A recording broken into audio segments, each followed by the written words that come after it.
guys, welcome back to my channel. It's Kat. I am recording from a new camera that I just bought. I'm hoping this will improve my video qualities overall. If it doesn't, I apologize, but I'm just testing it out to see. So for today's video, I will be doing my quarterly reading wrap-up.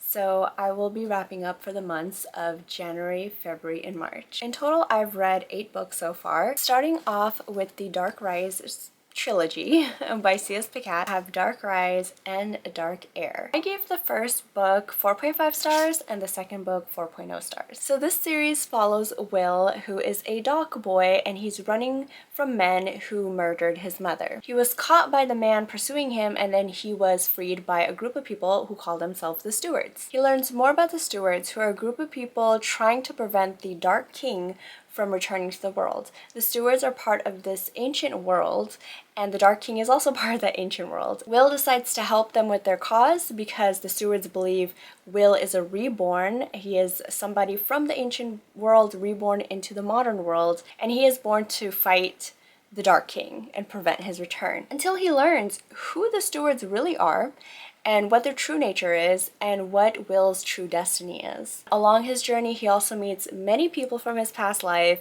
who are trying to kill him, including James Sinclair, who he is inexplicably drawn to. I did like the series. I will have to say the writing was a bit clunky. I feel like these books just had so much potential, but I felt that the writing kind of was holding it down. Will, being a powerful character in this book, had so much more potential, and he could have done so much more with his powers, especially since we're 2 books into this series. I feel like his powers could have been explored a little bit more. We could have got to know what else he can do. Also, I just feel like C.S. Pacat threw around some very obscure words that you don't really come upon when you're reading, or words that you don't find in the common language as much. It kind of stops you and stumbles you for a little bit. Aside from the writing, these books really felt like a high fantasy read. I felt like it pulled elements from like Lord of the Rings because it just gave that high fantasy, epic fantasy feel. Without being so dense and convoluted, it still retained its YA nature. I also did like a lot of the plot twists that we come upon. This whole past, present, and the mixing of the 2 timelines was really interesting, and just also seeing how certain characters from the past reborn into characters in the current time. Overall, I felt like it had a lot of good elements. After that, I read The Last Stand of Dead Men, which is book 8 in the Skullduggery Pleasant series. I gave this book a 3.5 star rating. I truly feel like I'm over the humor and the banter that this book series is known for. At first, it was very fun to read, but at this point, it's very repetitive. One of my main issues was the main character, Valkyrie. She is 18 years old, and she is so obnoxious and just selfish and narcissistic. She's still a kid, but you'd think after 8 books of all the crap she's been through that she'd gain some perspective. It was just very irritating to read that back and forth of her realizing that she is being very selfish and then her continuing to be selfish.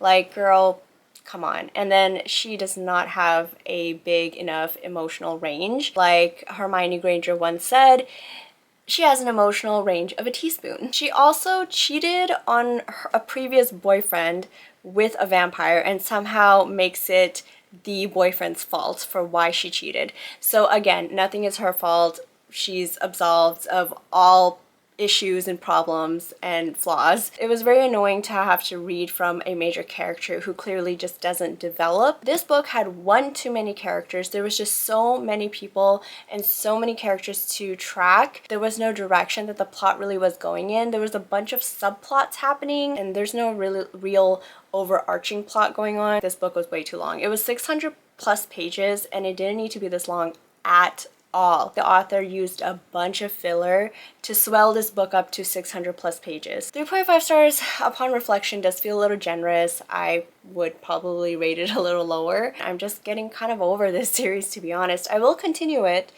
but I'm hoping that the other books are a bit better. After that, I read the first volume in a series that I'm coming to really love and enjoy, and that is The Ballad of Sword and Wine, Volume 1, and this is by Tang Ju King.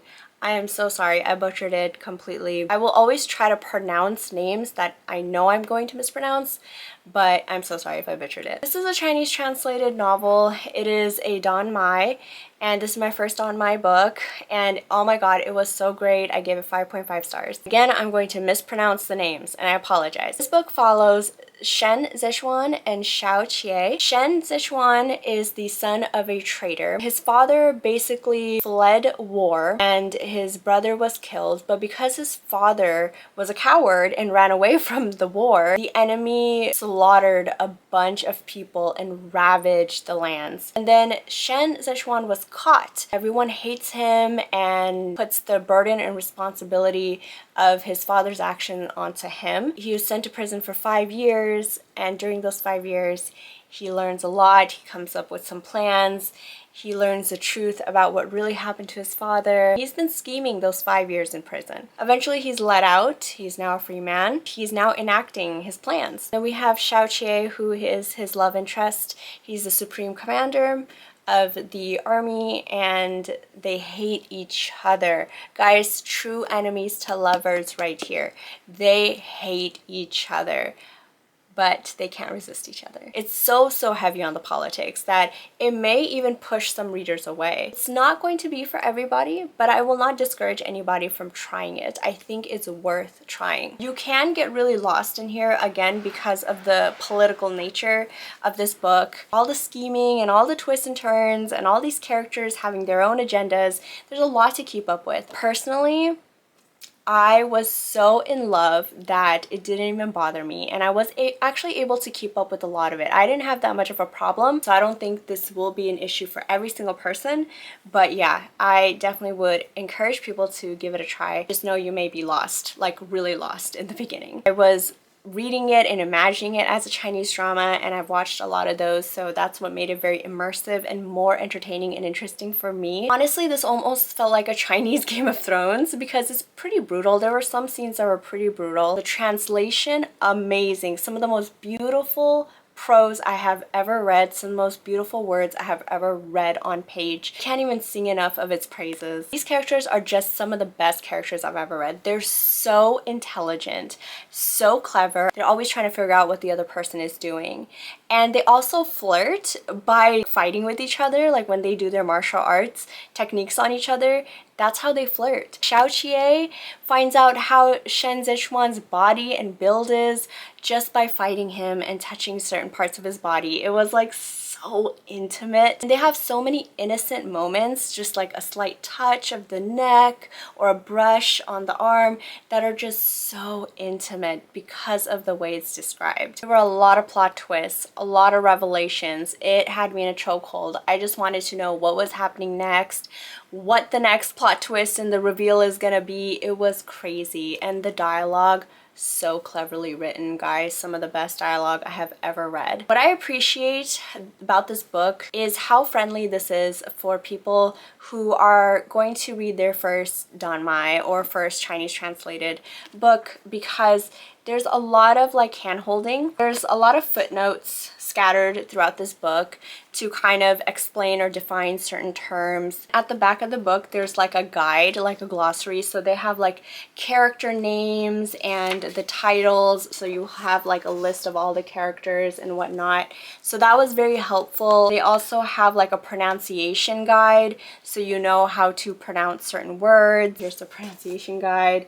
And a lot of these things were just so helpful in following along with the book and just understanding how certain words and names are pronounced, what certain titles meant. I just felt like it was very helpful. And as if this book didn't have enough amazing things about it, there's also some artwork scattered around the book, and so you get a glimpse of the characters too. So that was always fun. This book in general is so well produced. It just feels like a high quality book. Overall, loved it. I'm already reading the second book, almost finished. And then I have Wild Duck Shore by Charlotte McConaghy. I did not rate this book. I actually made a whole review about this book, so I won't go too much into it. There's so much depth to this book and these characters. Depending on how you read it, it can feel surface level, but if you give it some time, there is a lot of layers to uncover about these characters. They've all been through some sort of trauma, and they're all dealing with the trauma and the grief differently. I love the emotions that these characters felt. I felt like that was the most relatable part. There was some mystery to this, but it really felt like more of a literary fiction. It's a short read, but it packs a punch, and